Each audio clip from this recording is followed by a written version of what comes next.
Insyaallah pada malam ini kita akan mulai mengetuk kalbu, membahas bab ar-ridha. Sudah jadi bahasa Indonesia ridha.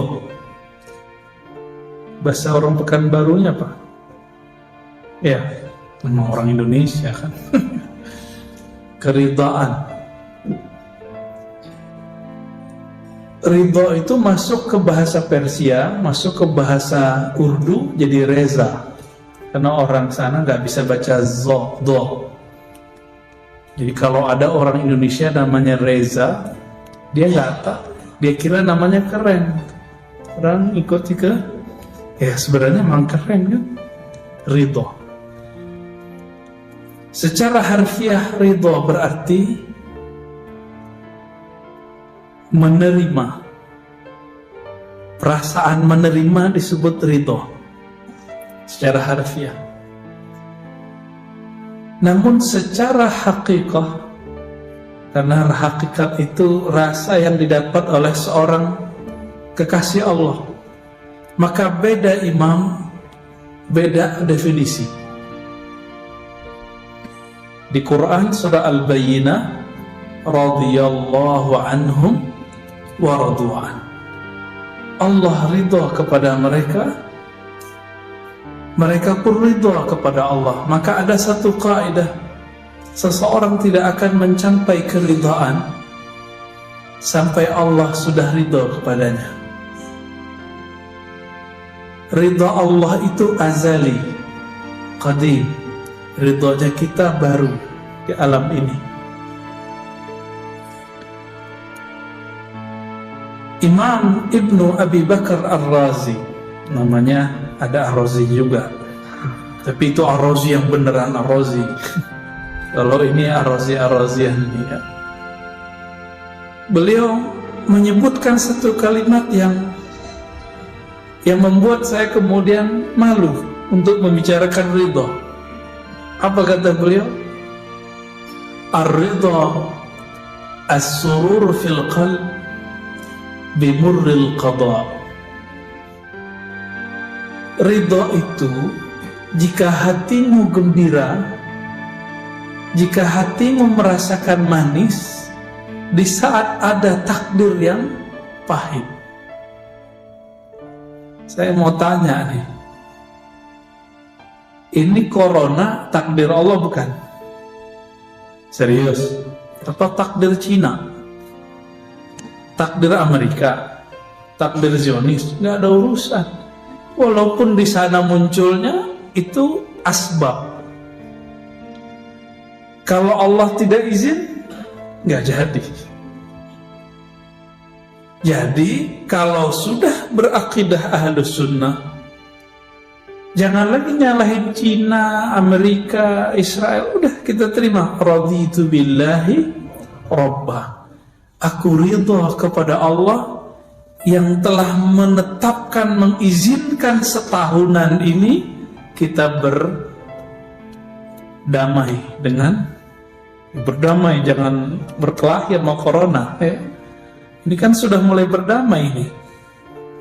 Dulu kita takut loh lagi ke masjid, ke pasar, itu sampai ada ibu-ibu bentak orang di depannya, di belakangnya, kiri kanannya, cuma mendekat pakai plastik, lengkap semua, ketakutan.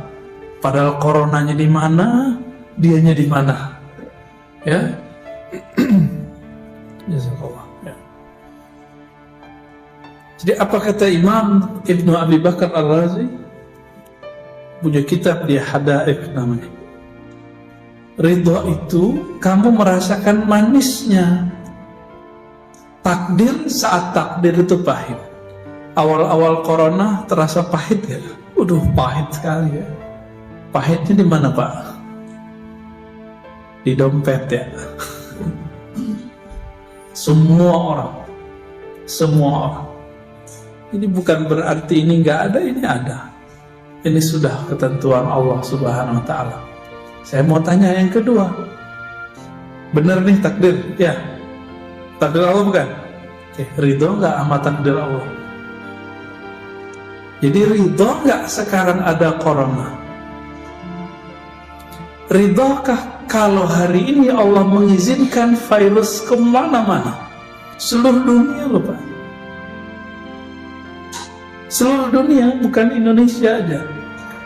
Yang paling parah justru negara yang bukan khatulistiwa seperti kita. Negara yang subtropis, Amerika, bahkan Cina itu sendiri, Eropa, itu paling parah. Mereka lagi musim apa nih sekarang?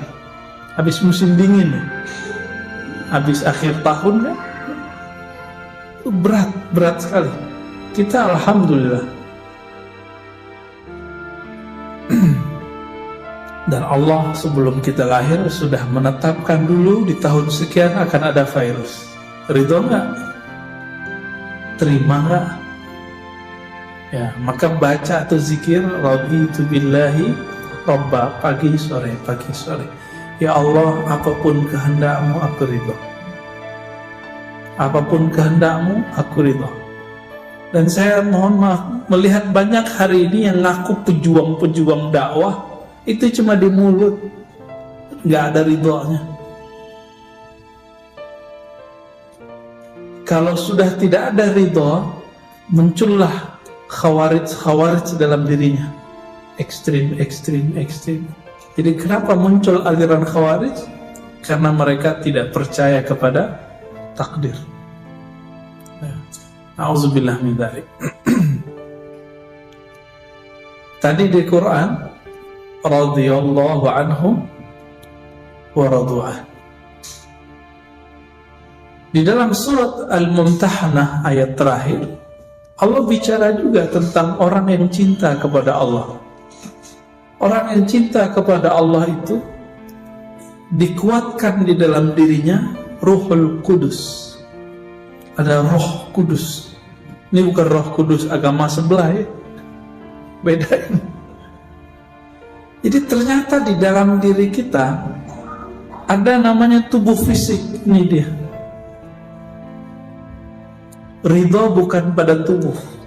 Ridho tumbuh bukan di tubuh. Di dalam diri kita ada yang disebut nafs, jiwa. Di sini mulai buah-buah keridhaan ada efeknya. Tapi ridho bukan di situ. Di mana mulai ada ridho? Ridho adanya di qalbu. Jadi di dalam nafs, dalam jiwa kita ada yang terdalam lagi namanya qalbu. Allah yang Allah pandang qalbu. Jadi malam ini Allah tidak pandang kopiah saya hitam, saya pakai gamis, pakai jubah, itu Allah nggak pandang. Makanya orang jingkrang nggak ada urusan. Yang Allah urus itu qalbunya sombong atau tidak sombong. Sekarang ada disorientasi, fokusnya di jingkrangnya. Enggak. Sama ini. Ridho itu urusan qalbu. Sebagaimana yang lain-lain itu urusan qalbu. Qalbu ini kiblatnya dua aja. Kalau enggak Allah, selain Allah. Jadi waktu kita baca wajjahtu wajhiya, aku hadapkan wajahku kepada pencipta langit dan bumi. Itu yang berhadap siapa? Tubuh ngadap ke tembok. Kalau depan Ka'bah ngadap ke Ka'bah. Apakah Allah di Ka'bah? Kan enggak. Allah kan bukan benda, jadi nggak perlu bertempat. Jadi tubuh ini berkiblat kepada Ka'bah. Qalbu berkiblat kepada Rabbul Ka'bah, Allah yang memuliakan Ka'bah. Jadi Allah pandang qalbu. Jadi urusan ridho bukan urusan lidah, tapi lidah itu terjemahan yang di qalbu.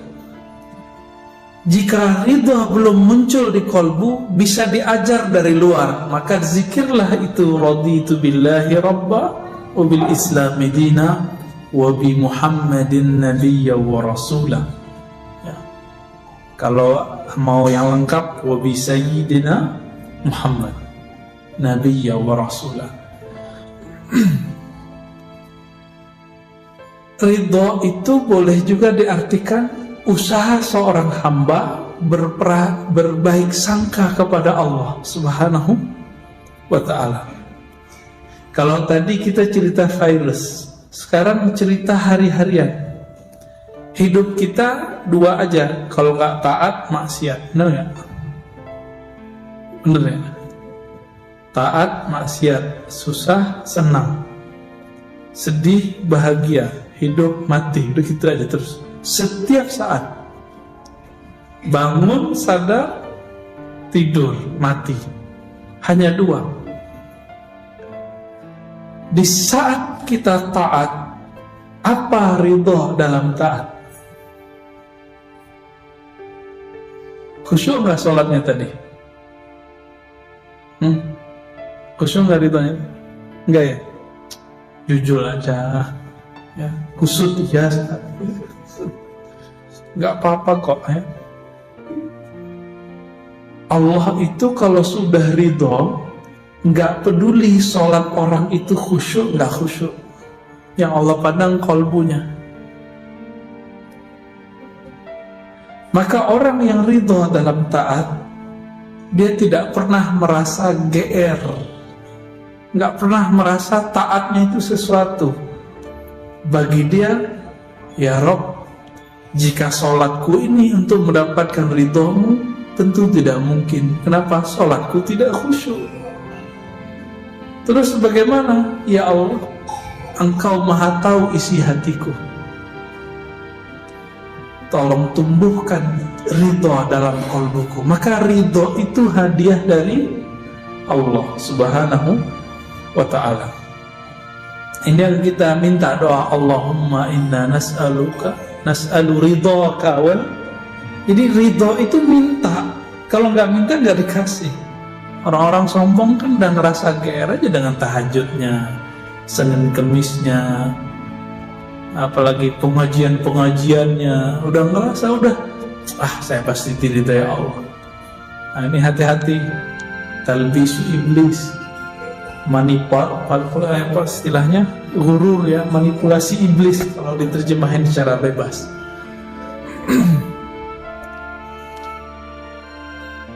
Kita buat analog.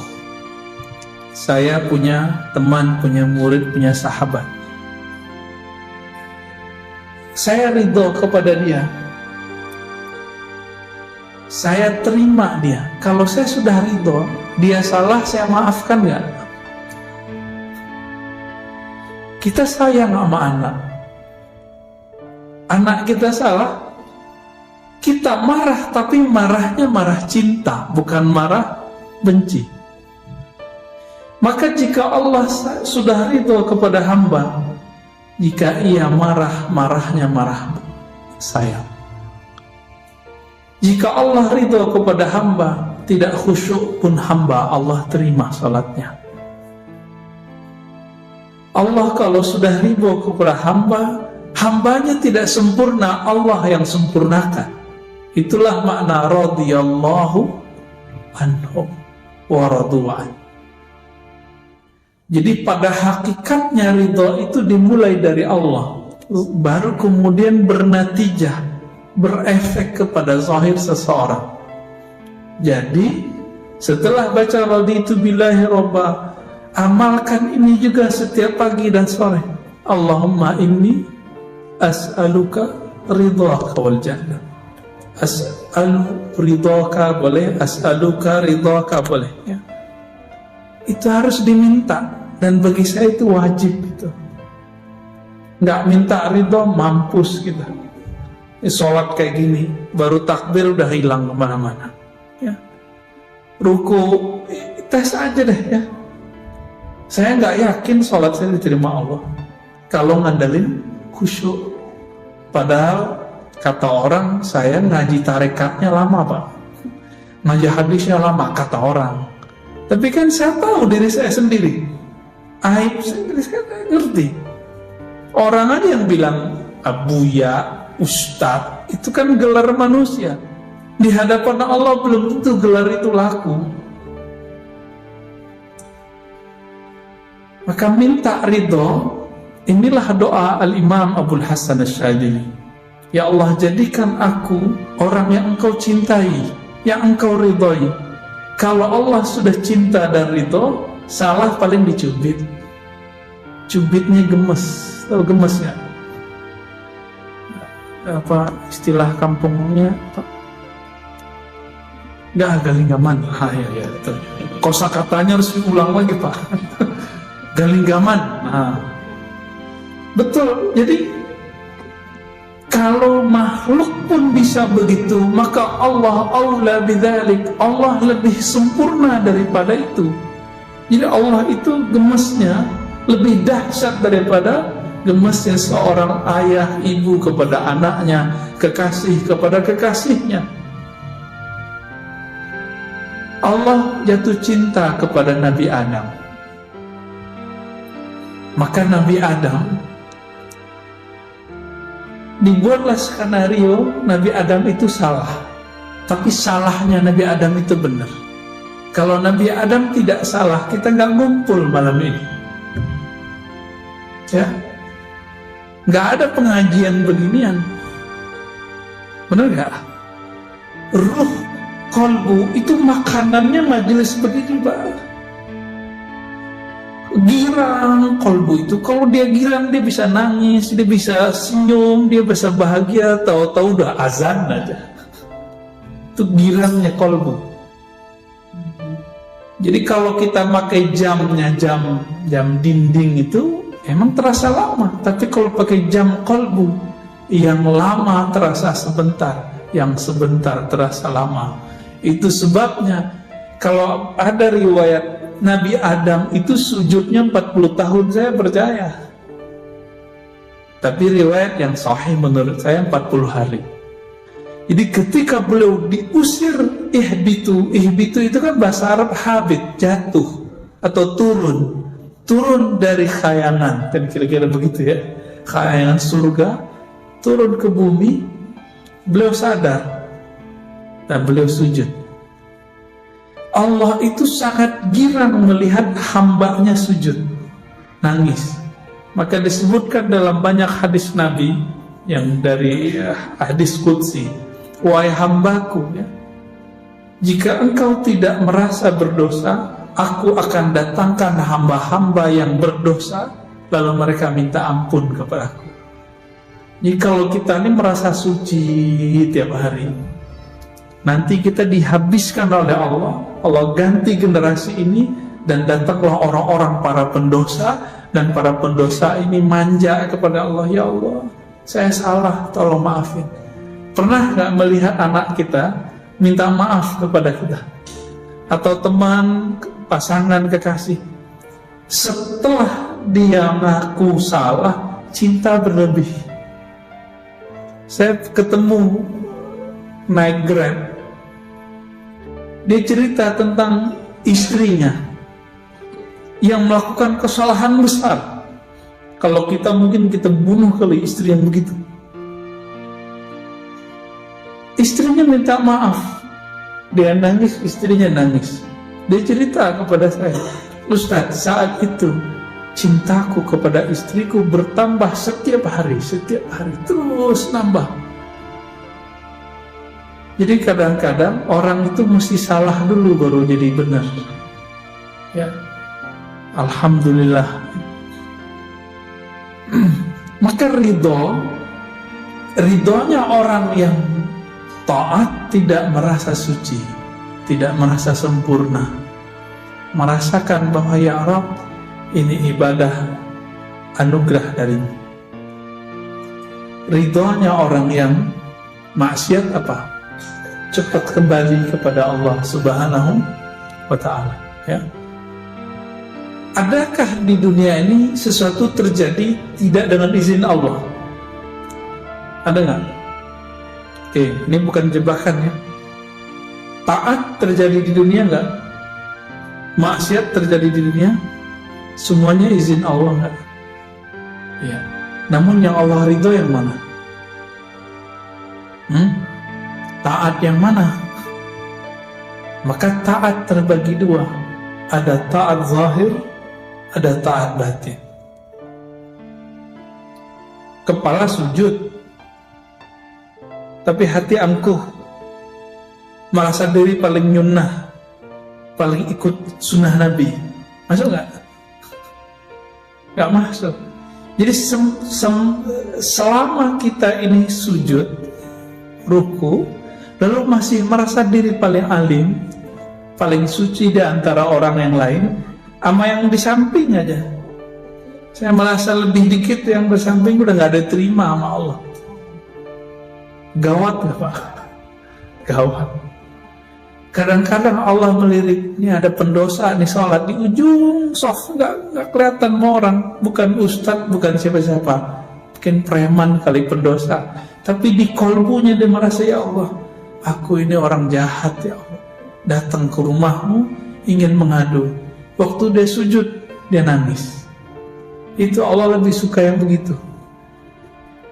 Tangisannya hamba yang mengaku salah itu lebih diterima daripada Allah, oleh Allah SWT, daripada kebanggaan orang taat dengan taatnya. Jadi taatnya kolbu apa? Memandang bahwa taatnya adalah hadiah dari Allah SWT. Ini saya sering ulang-ulang supaya tidak hilang dari alam bawah sadar kita.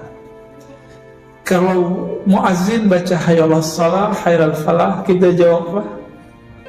La haula wala quwwata. Ayo sholat. Jawabannya, tiada daya untuk takbir, untuk sujud, untuk ruku, kecuali dengan izin Allah. Tapi ahlul haqaiq, ahli hakikat itu menjelaskan, la haula fit ta'ah wala quwwata fil ma'siyah illa billah, kecuali dengan izin Allah. Tidak ada kesanggupan orang untuk taat dan juga maksiat kecuali izin Allah. Masalahnya ketika taat kolbunya ngapain? Setelah maksiat kolbunya ngapain? Ini Allah pandang cuma kolbu. Oleh karena itu, sahabat-sahabat yang makan Allah, jangan terlalu girang dengan amalan yang kita dapat. Tapi jangan putus asa juga dengan maksiat yang kita pernah lalui.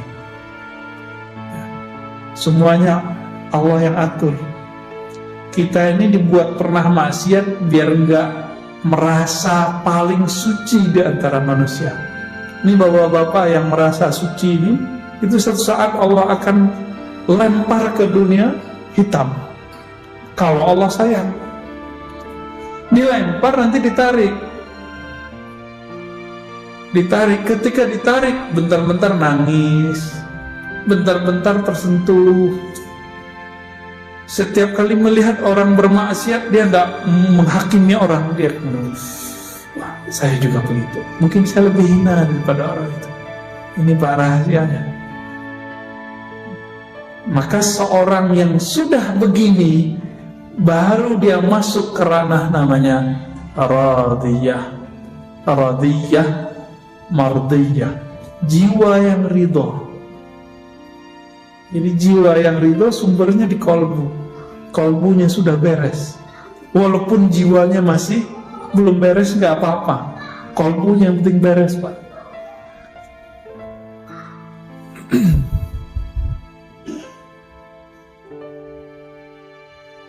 Ketika disebut ridho, lalu kita baca tadi doa tadi, raditu billahi rabbah, zikir tadi.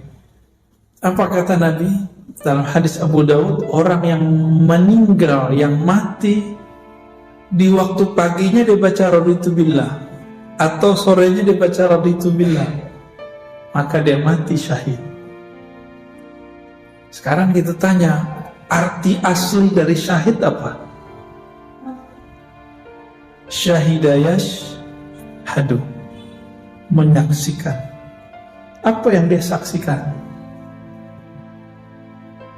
Perbuatan Allah Subhanahu wa ta'ala. Karena dia tahu Allah yang berbuat, dia ridho, maka dia disebut syahid. Itu arti mati syahid.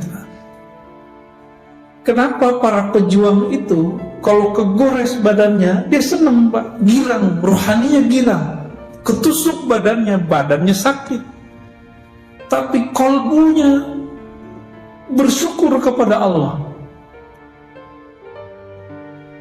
Itu kalau dia jihad dengan kolbunya, dengan ruhnya.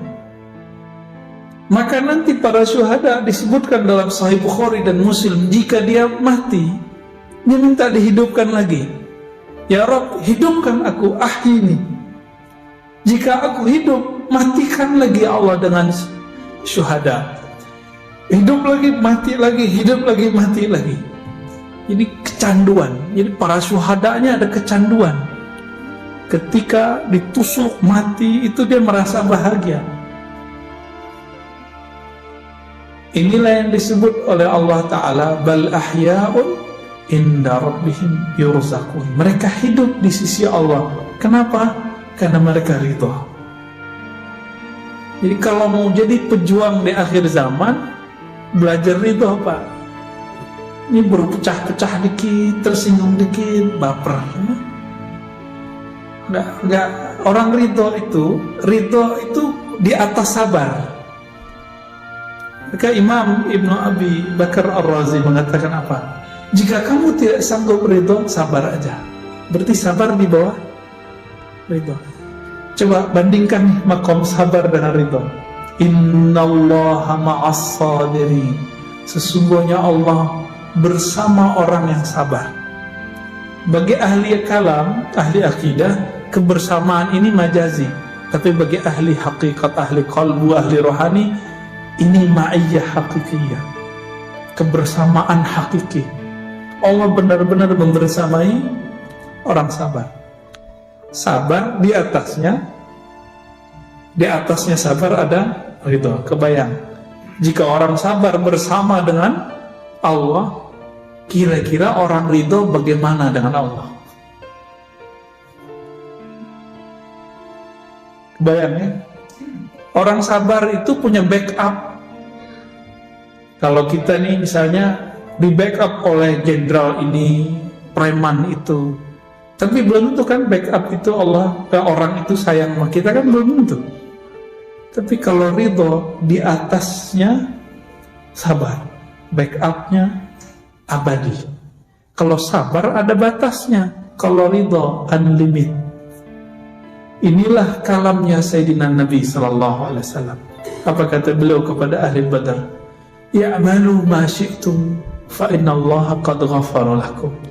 Hai sahabatku ahli Badar, kekasih-kekasih Allah, 313 orang melawan ribuan orang.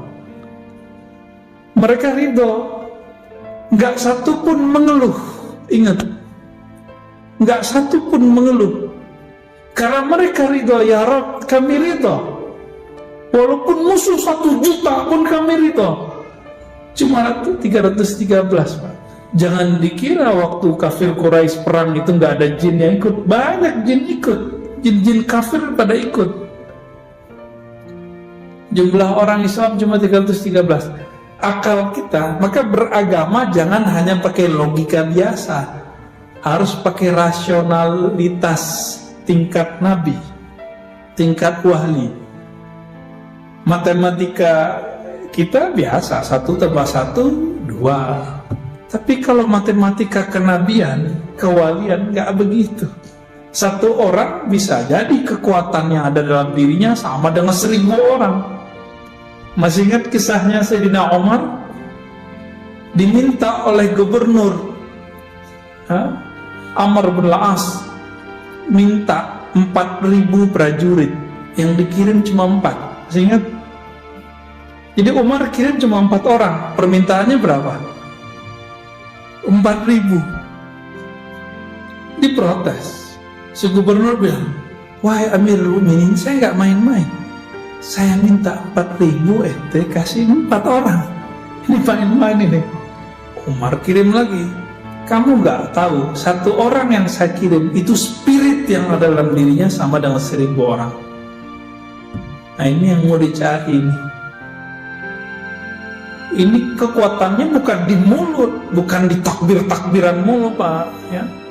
Ini katanya kalau udah bisa takbiran bentak orang udah bisa berjuang. Sorry, nggak masuk.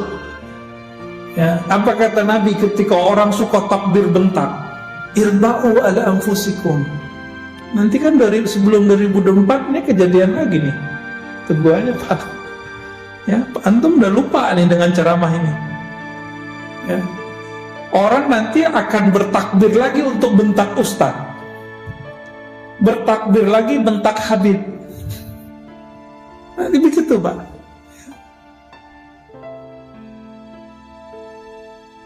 Dikira kalau ada takbir itu benar. Belum tentu. Nabi itu bareng dengan sahabat. Mereka takbirnya lebay, berlebihan. Apa kata beliau? Irba'u ala anfusikum. Besarkan nama Allah itu di dalam dirimu dulu, baru takbir keluar. Gitu makna bebasnya. Ya. Kenapa? Yang kamu panggil itu bukan zat yang tuli, bukan zat yang jauh, dia dekat bersama kita. Nah, kembali ke hadis Al-Badr tadi. 313. Karena mereka awalnya ridho, lalu kemudian Allah pun ridho. Apa kata Nabi? Udah kalian bebas mau ngapain, Allah telah ampuni kalian. Maka di antara Ahlul Badar itu ada yang tetap taat, ada yang hari ini taat, besok maksiat, besok taat, begitu terus. Karena nggak ada jaminan kita tobat hari ini besok nggak dosa. Jadi kecanduan taubat wajib, jangan kecanduan maksiat. Jadi taubat nasuha bukan sekali, taubat nasuha berkali-kali. Oh, saya ntar aja deh taubat. Bukan begitu, taubat itu berkali-kali. Besok saya maksiat lagi, niat apa enggak? Kalau antum niat baru main-main namanya. Yang penting hari ini kita nggak niat, itu baru disebut tobat. Ya Allah, saya niat nggak maksiat lagi besok, itu tobat namanya. Tapi besok niatnya tobat lagi gitu, ya. Maka ada sahabat yang kecanduan minum khamar, namanya Nuaiman, dan itu bukan satu, yang disebutkan cuma satu. Biasa hukum syariat berlaku, dijilid, dipukul 40, 80. Apa kata orang ke Sayyidina Umar? Nabi sudah wafat, Abu Bakar sudah wafat. Wahai Rasulullah, wahai Amirul Mukminin, itu musuh Allah, bunuh aja, uktuluh, bunuh aja. Berarti di zaman Sayyidina Umar ada orang-orang yang suka berdarah-darah, benar nggak? Suka membunuh orang. Kalau melihat pemaksiat, wah ini pemaksiatnya harus kita bantai nih. Halal darahnya udah ada di zaman Umar. Apalagi hari ini, Pak. Hari ini lebih dahsyat. Orang haus darah, zombie tapi berkopiah. Zombie berserban hari ini. Ngomongin darah aja ya, kafir, bid'ah, serem. Udah darurat begini nih. Tapi Allah masih sayang sama kita. Arab udah hancur kan? Yaman banyak nih mahasiswa Yaman udah pulang. Saya ketemu juga kawan-kawan di Eropa, dia asli Yaman, gak mau balik lagi. Apalagi Saudi yang nyerang Houthi Yaman, Irak udah hancur, Syam udah hancur. Sisa Turki bukan Arab, Turki itu bukan orang Arab ya. Turki itu punya nostalgia zaman Khilafah Utsmaniyah, tapi sebenarnya nggak berdaya juga, gertakan aja yang kuat. Saya kalau ceritain persoalan Turki kan pada nggak percaya ntar, ya banyak masalah sebenarnya. Berita yang kita dengar itu kan cuma separuh aja, ya, yang sebenarnya kita nggak dengar.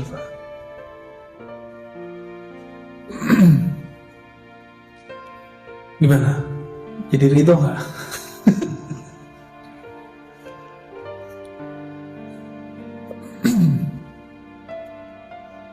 Jadi ridho melahirkan kepasrahan yang total. Maka ridho itu puncak dari tawakal. Oleh karena itu ada thariqah paling cepat supaya kita ridho.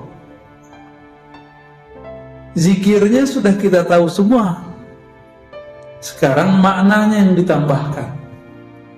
Apa zikirnya? Qulu la ilaha illallah. Bacalah la ilaha illallah, tapi maknanya ditambah. La ilaha, tiada yang aku cintai kecuali Allah. Itu makna la ilaha, tiada yang berbuat kecuali Allah. Kalau benar nih kita cinta sama Allah, maka semua perbuatan Allah kita ridho, kita cinta. Berarti ridho sudah masuk dalam diri.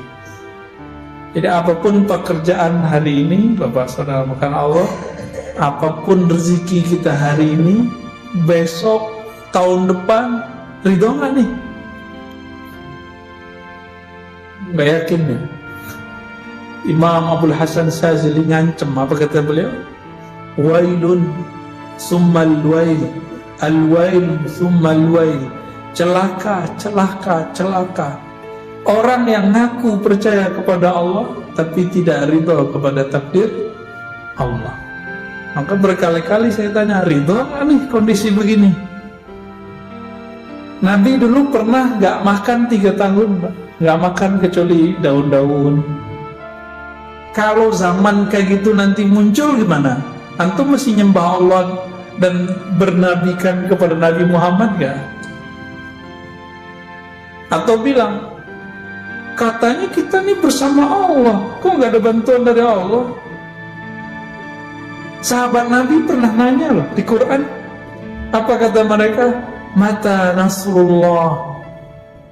Nabi juga ngomong begitu. Kapan pertolongan Allah turun? Mereka menjerit dalam dirinya setiap hari.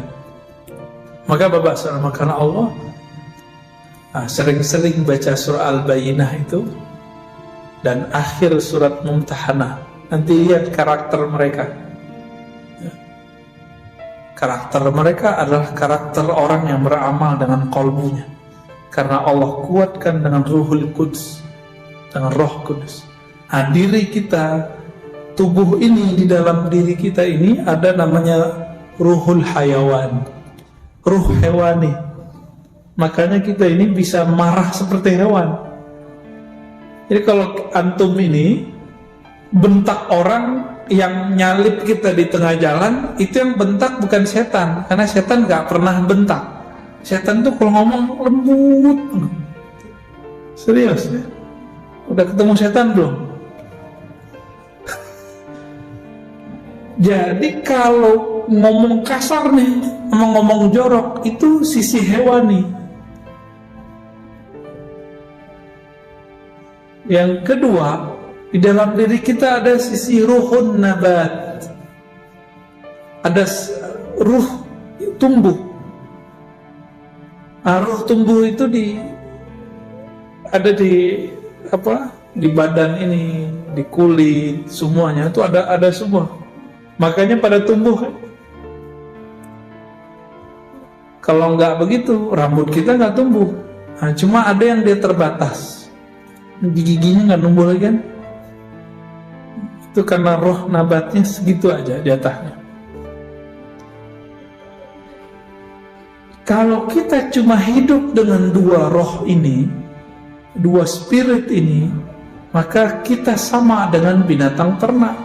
Ulaika kal an'am, marah, ya, makan, minum, tidur, itu dia. Maka Allah tiupkan ada roh yang suci namanya Ruhul Kudus. Jadi kita punya Ruh Kudus di dalam.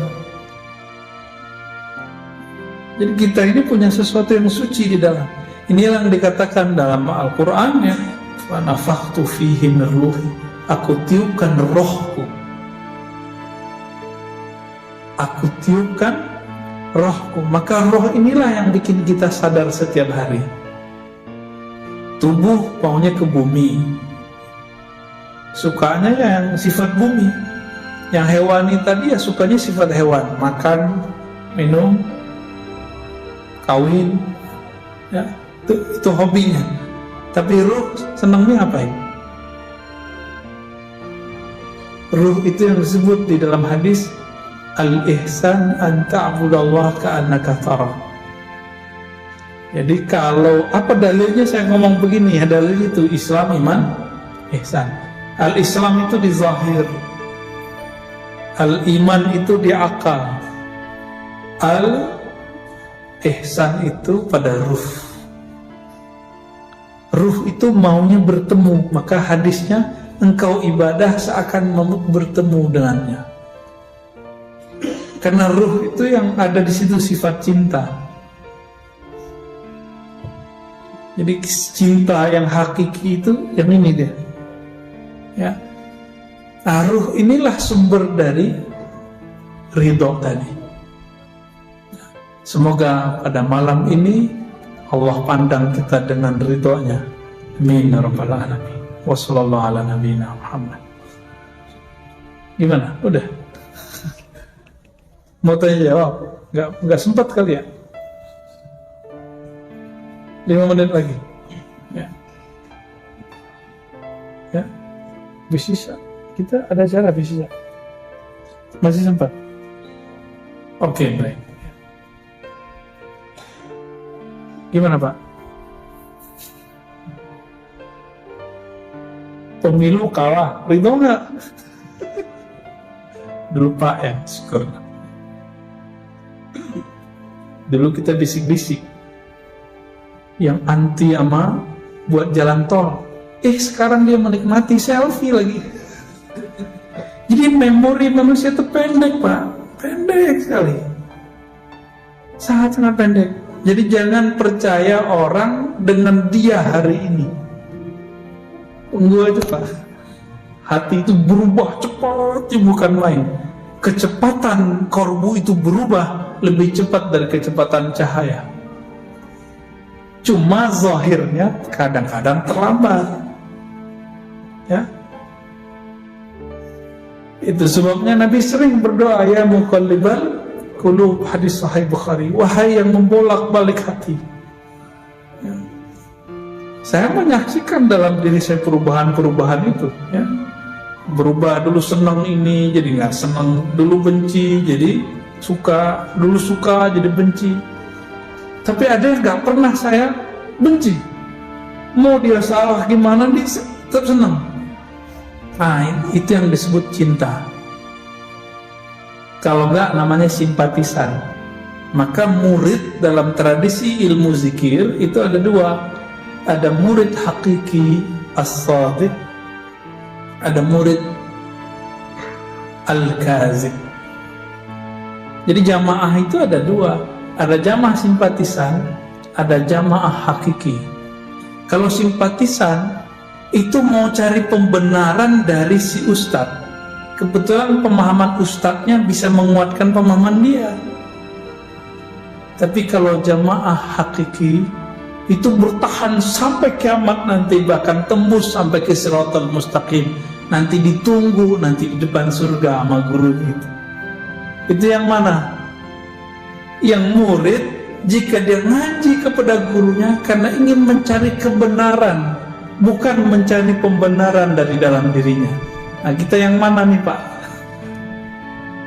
Ya mohon maaf, kebanyakan orang begitu. Itu sebabnya cuma beda dikit di politik orangnya dibenci, beda dikit dalam persoalan fikih dibenci. Saya menyaksikan sendiri, Habib tengkar sama Habib itu cuma karena persoalan politik, kebawa-bawa sampai ke persoalan agama. Nih ada Habib lagi tengkar masalah melihat Allah, ya kan? Ustaz mungkin gak melihat Allah 40 kali? Ya, itu sebenarnya nggak usah dibahas, karena si Habib A ini beda politik dengan Habib B. Jadi persoalan politik ini dibawa-bawa ke agama. Kenapa? Karena kecintaannya kepada Habib bukan kecintaan hakiki. Dia cinta karena pilihan dia sama masih Habib. Kalau udah beda, oh ini bukan Habib gue nih, ya, tuh Habib palsu gitu. Jadi Habib yang asli itu yang ikut dia, bukan dia yang ikut Habib. Gimana kira-kira? Kuat gak antum ntar dengan perubahan-perubahan begitu? Ya, Nabi Musa diuji itu, maka diuji Allah zahirkanlah Nabi Khidir dengan pantangan semua yang Nabi Musa tidak suka. Tapi Nabi Musa masih tetap ikut Nabi Khidir karena Nabi Musa adalah murid sejati. Keceplosan juga sih. Ini kenapa ini Khidir? Tapi dia bukan berarti mengingkari Nabi Khidir, dia cuma nanya, maklum orang nanya, ya. Dan saya berdoa, kita berdoa semoga kecintaan kita kepada Allah, kepada Rasulullah, kepada pewaris Rasulullah itu cintanya sejati, bukan cinta karena kita mencari pembenaran. Amin ya rabbal alamin. Allahumma arzuqna as-sidqa fil hubb. Allahumma awsilna ila hubbika. Ya Allah, sampaikan kami kepada hakikat cintamu. Ya Allah, pandanglah kami dengan cintamu. Allahumma arzuqna ru'yataka wa ru'yata nabiyyika Mustafa Muhammad SAW. Ya Allah, berilah kami kemuliaan dapat memandang wajahmu, memandang wajah kekasihmu Sayyidina Nabi sallallahu alaihi wasallam. Assalatu wassalamu alaika ya Sayyidana ya Rasulullah. Alhamdulillah Rabbil Alamin. Subhanakallahumma wa bihamdika asyhadu an la ilaha illa anta astaghfiruka wa atubu ilaik. Assalamualaikum warahmatullahi wabarakatuh.